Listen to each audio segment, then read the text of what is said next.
Kupang, ibu kota Nusa Tenggara Timur, memiliki pesona laut yang tidak boleh dilewatkan. Hamparan pasir putih di pesisir barat Pulau Timor dan jernihnya air laut yang berbatasan dengan Pulau Semau membuat Kupang jadi lokasi yang pas untuk pertumbuhan ekosistem bawah laut. Tim CNN Indonesia berkolaborasi dengan Konservasi Indonesia pun berkesempatan untuk melihat sekaligus menikmati keindahan bawah laut yang ditawarkan oleh Kupang.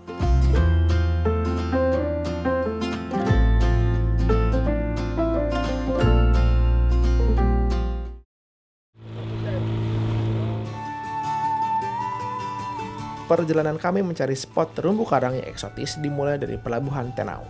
Prediksi BMKG perihal angin kencang yang akan berhembus di wilayah NTT pada awal Agustus sempat membuat rencana pencarian terumbu karang berstatus 50-50. Namun saat kapal mulai berlayar, hembusan angin ternyata tidak seburuk prediksi BMKG dan perjalanan pun dimulai. Eksekutif Chair Konservasi Indonesia, Mezani Irmandiani, adalah satu dari 3 orang yang akan menyelam demi mencari terumbu karang. Menggunakan gear dengan nuansa hitam dan pink, Mbak Mei, begitu kami memanggilnya, tampak bahagia lantaran rencana diving akhirnya bisa terwujud. Nah, lokasi pertama ini akan ada di tengah-tengah teluk itu sendiri di antara Pulau Timor, Kota Kupang dengan Pulau Semau. Jadi kita mau lihat terumbu karang yang ada timbul di tengah-tengah itu kayak gimana bentuknya. So kita udah di jalan dari jam 6 pagi, mudah-mudahan hari ini seru banget. Setelah berlayar selama 20 menit, kami pun tiba di titik pertama penyelaman. Para penyelam lantas memakai tangki udara di punggung, kacamata selam sudah disiapkan, dan doa pun dipanjatkan sebelum mereka menyebur ke laut lepas.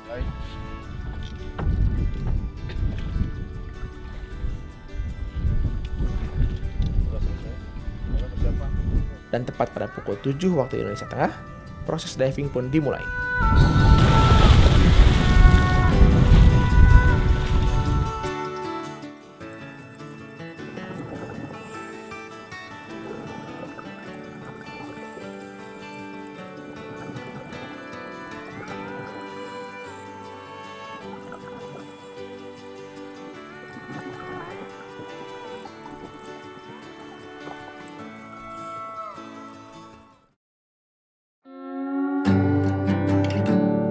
Kurang lebih 1 jam setelah ketiganya menyelam ke laut, 2 buah balon penanda muncul ke permukaan. Itu adalah tanda yang menunjukkan bahwa para penyelam akan naik ke permukaan. Apakah perjalanan berhenti sampai di sini? Tentu tidak. Tim di kapal masih berniat mencari satu spot diving lain lantaran masih ingin mengeksplorasi lebih jauh ekosistem terumbu karang di perairan ini. Kapal kembali berlayar. Dan kali ini titik yang dituju berada dekat dengan Pulau Semau. Berbeda dengan titik pertama yang lautnya sedikit gelap, air laut di dekat Semau lebih jernih. Saking jernihnya air di wilayah ini, bagian dasar laut terlihat cukup jelas dari atas kapal dan beberapa terumbu karang juga bisa dilihat tanpa harus memasukkan kepala ke dalam laut.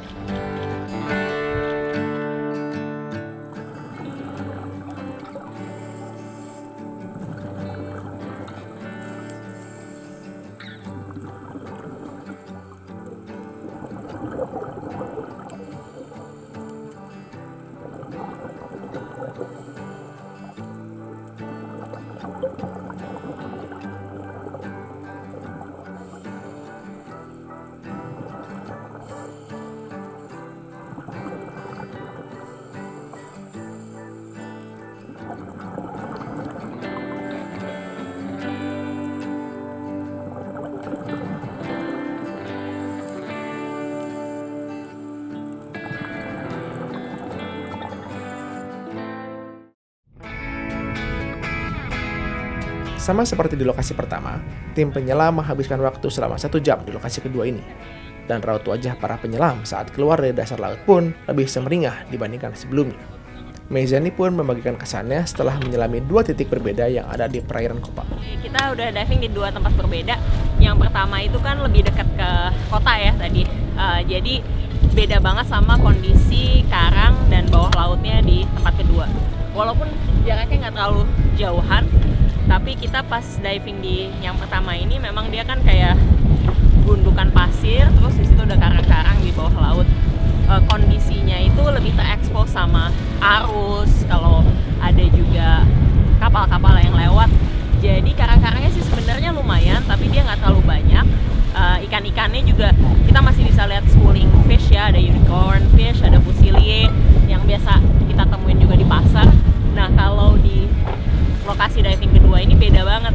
Jadi walaupun jaraknya berdekatan, di Pulau Semau ini dia lebih tetap kena arus karena ini masih di selat ya.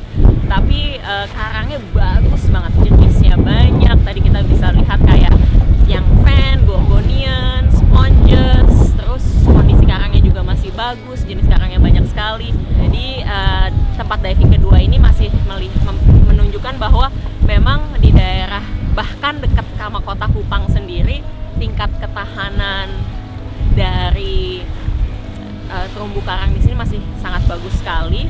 Walaupun ada sedikit-sedikit di tempat dangkal kena sedikit bleaching, tapi nggak sama sekali sih, masih sehat banget. Jadi kita bisa lihat bahwa memang tempat-tempat ini tuh penting banget dilindungin, tapi bukan hanya dilindungin, pemanfaatan berkelanjutannya juga penting.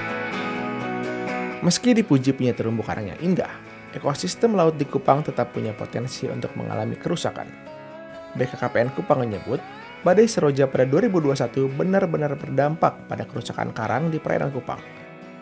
Kerusakan terumbu karang nyatanya tidak hanya berdampak pada ekosistem dan kehidupan di dalam laut.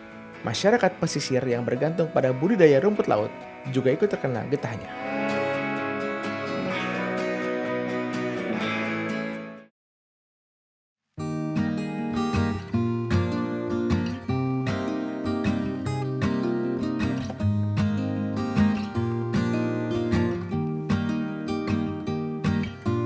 Membicarakan soal Kupang kurang pas rasanya jika tidak membahas soal budidaya rumput laut yang ditekuni warga di pesisir pantai. Data BPS pada 2020 menunjukkan hasil rumput laut di NTT mencapai 2.158.903 ton. Dengan data seperti itu, wajar saja jika hampir di sepanjang garis pantai di Kupang terhampar kebun rumput laut buatan warga. Budidaya rumput laut biasanya ditandai dengan botol-botol plastik yang membentang sepanjang 75 meter hingga ke laut lepas. Warga menggunakan botol plastik sebagai rumah untuk rumput laut bisa berkembang biak hingga akhirnya dipanen.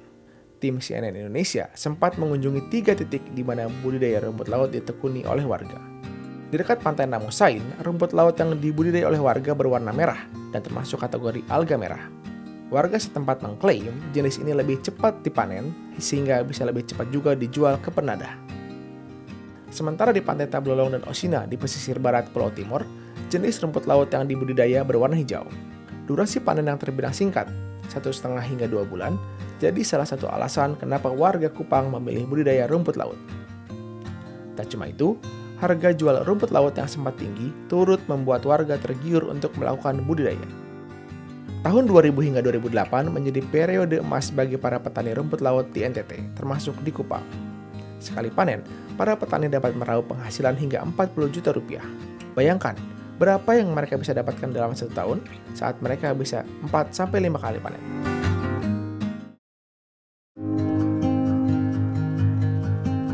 Sayangnya, bulan madu berakhir tak lama setelah itu, dan nilai jual rumput laut pun menurun drastis. Tumpahan minyak Montara dari perusahaan Thailand pada 2009 merusak produksi rumput laut dan harga per kilogram turun dari Rp20.000 menjadi Rp10.000. Meski mencoba bangkit dari kecelakaan itu, nyatanya budidaya rumput laut di Kupang tidak bisa kembali ke masa jayanya. Kualitas rumput laut di beberapa daerah tak lagi sama, bahkan penyakit ais-ais yang memberikan bercak putih di bagian batang rumput laut menghantui para petani. Kalau untuk penyakit itu biasa kita manusia saja harus dapat penyakit. Nah, tapi di penyakit itu datang pada bulan musiman. Kalau angin-angin keras ke bulan-bulan begini agar masih terlalu bagus. Nah. Ditambah lagi, peraturan baru dari pemerintah turut membuat harga jual rumput laut naik turun. Yang paling baru, Peraturan Gubernur NTT Nomor 39 Tahun 2022 tentang Tata Niaga Hasil Perikanan melarang ekspor rumput laut ke luar NTT dan berimbas pada harga jual yang cuma Rp13.000 hingga Rp15.000 per kilogram.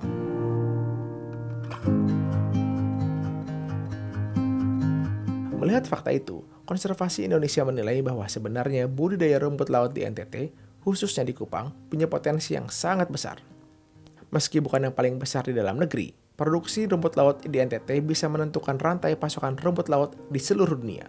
Konservasi Indonesia menilai, budidaya rumput laut di Kupang juga punya kaitan penting dengan ekosistem terumbu karang di sekitarnya. Meizani pun berharap pemerintah setempat bisa menjaga ekosistem laut di Kupang agar terumbu karang tetap terjaga dan warga tetap bisa melakukan budidaya rumput laut dengan kualitas yang terbaik. Nah, kalau dari kita lihat misalnya contoh di Kupang ini sendiri, posisi masyarakat pesisir dan budidaya rumput laut itu berkaitan langsung dengan terumbu karang.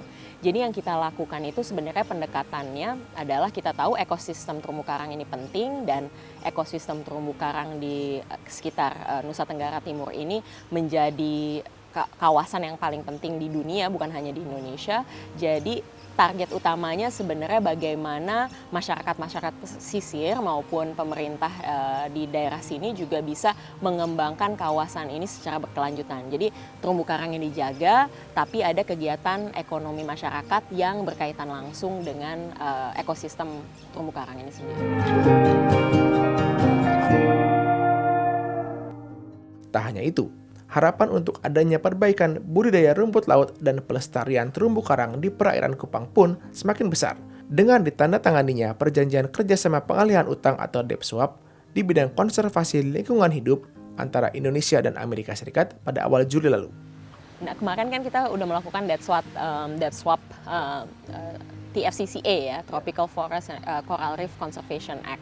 Debt swap itu sendiri menjadi penting, kenapa? Karena di situ ada mekanisme mobilisasi pendanaan yang jauh lebih cepat. Jadi salah satu tantangan yang kita hadapi di pengelolaan kawasan konservasi atau di pemberdayaan masyarakat adalah kebutuhan dana yang cukup tinggi. Nah, mobilisasi dana yang akan dilakukan lewat debt swap ini kita harapkan memang bisa membangun lebih besar lagi kondisi yang lebih baik untuk kawasan konservasi terumbu karang, baik itu di dalam kawasan konservasi maupun di luar kawasan konservasi. Dan juga bisa melakukan banyak lagi dukungan untuk sistem ekonomi yang berkelanjutan seperti rumput laut di sekitar sini. Karena itu debt swap itu adanya nanti di bentang laut Sunda Kecil, di bentang laut Banda, dan juga di bentang laut Papua yang ada di Raja Ampat, Bomberai, Fak-Fak, dan yang lain.